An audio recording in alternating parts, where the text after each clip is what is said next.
grâce à Dieu, Samuel est né.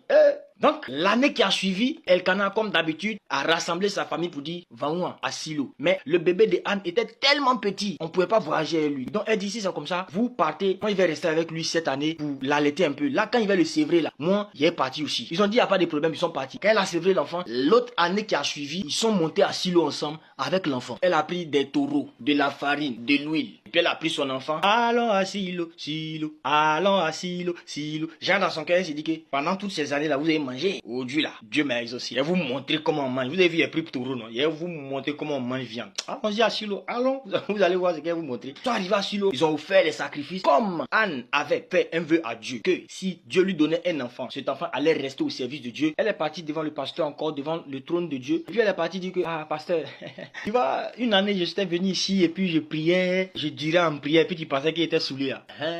Voici mon bébé là. C'est cet enfant là que j'ai demandé à Dieu.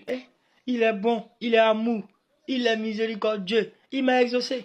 Donc, voilà pourquoi je viens avec l'enfant aujourd'hui. Je viens consacrer cet enfant à Dieu. Je viens donner cet enfant à Dieu pour que cet enfant reste à Dieu, qu'il appartienne à Dieu, qu'il reste au service de Dieu jusqu'à la fin de ses jours. Cet enfant n'est pas mon enfant, c'est l'enfant de Dieu. Je le donne à Dieu, que Dieu le prenne. Ils se sont tous prosternés là pour rendre grâce à Dieu. Elle est partie accomplir sa part du contrat. Exactement comme elle avait dit, elle a consacré l'enfant à Dieu. Elle a donné cet enfant-là à Dieu. Et c'est cet enfant-là qui est devenu plus tard le prophète Samuel. Je viens de dire à quelqu'un, Anne n'avait pas d'enfant. Pénina avait beaucoup d'enfants. Mais plus tard, l'unique fils de Anne est devenu grand quelqu'un. La Bible a parlé de Samuel. Mais les enfants de Pénina, aucun verset. On ne sait pas si les gars ont été effacés comme tableau de classe de CP1. Ils sont partis où? Vanwa. Ils sont où? Et les voir. C'est pour te dire, dans le nom puissant de Jésus, sois patient, sois patiente. Je te dis, Anne était stérile. Mais quand Dieu lui a donné Samuel, quand elle est partie consacrer Samuel comme elle avait dit, après ça, Samuel a eu des frères. Ça veut dire que Anne a fait d'autres enfants, d'autres enfants, d'autres enfants. Parfois, le silence de Dieu dans ton affaire n'est pas un silence. Le silence de Dieu dans ton affaire, c'est une préparation de ton miracle. Parfois, quand Dieu se tait, il donne vraiment le temps à tes ennemis de pouvoir montrer qui ils sont. Mais quand Dieu va se lever, ils vont se taire une bonne fois pour toutes. Quand Dieu décide de frapper, il frappe fort. Dieu frappe sans lever la main. Dieu parle sans ouvrir la bouche. Dieu bouge sans bouger. Voilà pourquoi quand il s'est levé pour Anne, sa vie a changé. Je vous dis, même dans 1000 ans, si Jésus tarde à venir, ils vont toujours parler de Anne. Ils vont toujours parler des enfants de Anne. Mais personne ne sait où est passé Pénina. Personne ne sait où sont rentrés les enfants de Pénina. Donc toi, tu veux des enfants comme les enfants de Pénina ou bien tu veux les enfants comme les enfants de Anne? Si tu veux les enfants comme les enfants de Anne, sois patiente.